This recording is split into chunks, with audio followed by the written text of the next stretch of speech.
see. Um, I got to ask, because you did mention you had a few near-death experiences. What was the closest you came to dying or severe physical harm? God, take your pick. I've had a door answered, a samurai sword put to my throat, and various things. But I suppose the most dramatic one was I was doing an operation in Leicester, and very early on in the operation, I bought some heroin off this gangster who just happened to be a real big hitter. He was a real meaty target, someone who we really wanted to catch. But he took a step back, and I didn't see him for months. And so the operation carried on, and we got masses of evidence. The operation was coming to a conclusion, but we hadn't got any corroborative evidence against this particular person because he'd gone off the scene before it came to a point in the operation where I felt comfortable wearing any technical equipment, a camera. So this guy, I kept phoning this guy to get him out, to get him on film, and he wasn't hands-on dealing. He was sending other people out. So I knew he liked his clothes, so I could come up with this plan of getting hold of some counterfeit clothing and trying to sell it to him. So through the backup team, went through a customs contact and got hold of some counterfeit Stone Island jackets. And I phoned the guy up, and he took the bait, and he agreed to meet me in this car park. And I got these jackets in the plastic, and he brought two of his mates with him who I'd not met before. So although this guy trusted me, his two gangster mates didn't necessarily trust me. Anyway, the first thing he says to me, like, "Oh yeah, these are interesting jackets, but do you just want to sell me these, or do you want to buy something?" So I'm thinking, well, I've only ever bought heroin off you. If I buy crack as well, you'll get an extra 12 months in prison. So I says, well, if you carry him white, I'll have a 20 stone from you. So he brings out this massive block of crack cocaine. I mean, huge, like bigger than a VHS, like video box. You're too young to remember VHS video boxes. I do remember VHS. But yeah, you just about remember it, right? So anyway, it's a massive block, and he's sat in the front of his car, cutting it, a little slither off it. While he's doing that, his mate is looking at me, and then suddenly pushes me up against this metal fence, this metal railing at the back of the car park. And he starts feeling my clothes, and in no time at all, he's found the camera. Now, we're not talking James Bond tech here. No. This was like a denim jacket with metal studs, and in the hole of one of the metal studs is the camera winking out at you if you find it. And he found it, and he said, fucking hell, man, he is as well. He is. He's fucking 5'0", man. He's fucking 5'0". He's heat. So I'm thinking, right. And this is one slight advantage I had working undercover, is that when I was in a situation where I really needed, when I was in trouble, I was in danger, I would get a surge of adrenaline. And some people, myself included, that what happens is you get a sense of time slowing down. You get the feeling you've got all the time in the world to think. It's almost serenity for a moment. And so in that moment, I thought, okay, I've got a very long car park to get out here. There's no one else around. I'm completely secluded. And if I start running, they're going to catch me and I'm dead, because the fastest way to get a pack of wolves running after you is to run away. So I thought, I've got to prevent him convincing my mate that I am who I am. So I thought, I've got to give myself breathing space. So what I did is I went into a torrent of abuse to him.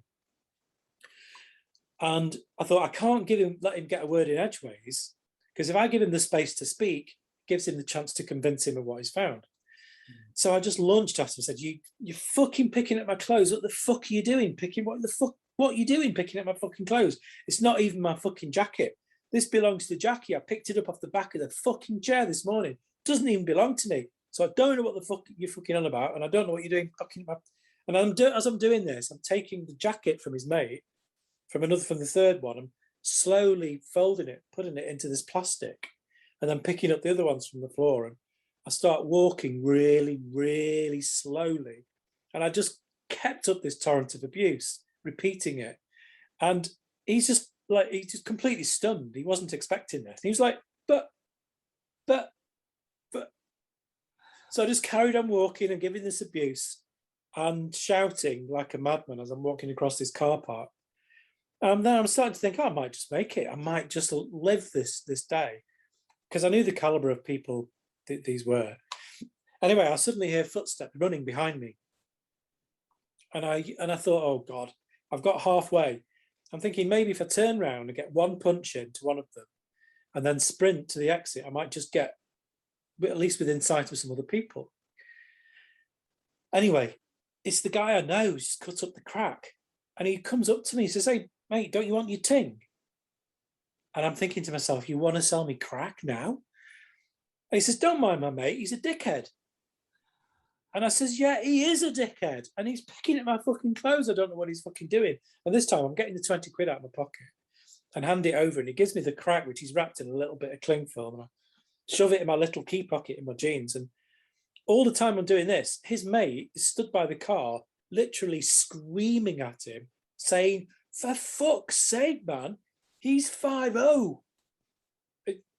Yeah, and like many times I'm thinking 5'0", he's not old enough to have watched Hawaii 5'0", but you know, it's still the street slang for police. And he's screaming at him. Anyway, he starts going back to the car, and I keep walking.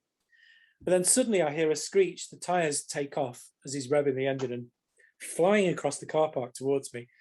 Clearly, he's convinced him of what he's found.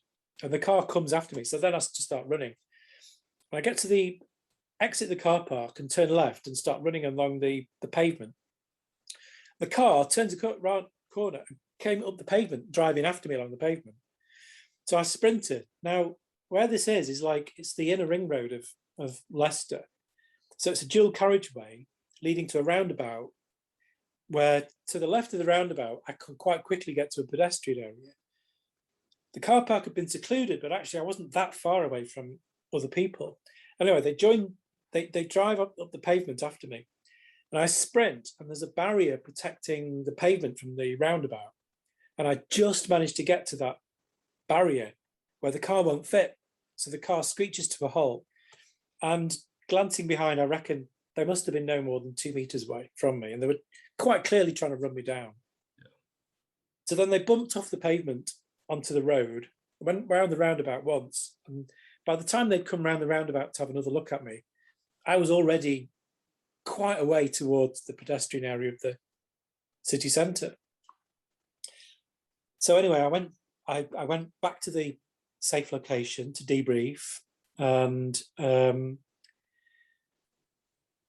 told them the description of the others, the registration of the car, what happened. The intel guy went away to do some research, and when he came back, he says, "Wow," he was laughing. "I don't know why they didn't just shoot you, because there's loads of intel. There's a gun in that car." So, yeah, well, that's just cop sense of humor. So, but yeah, that's probably the closest, or one of the closest I came to getting killed. Just about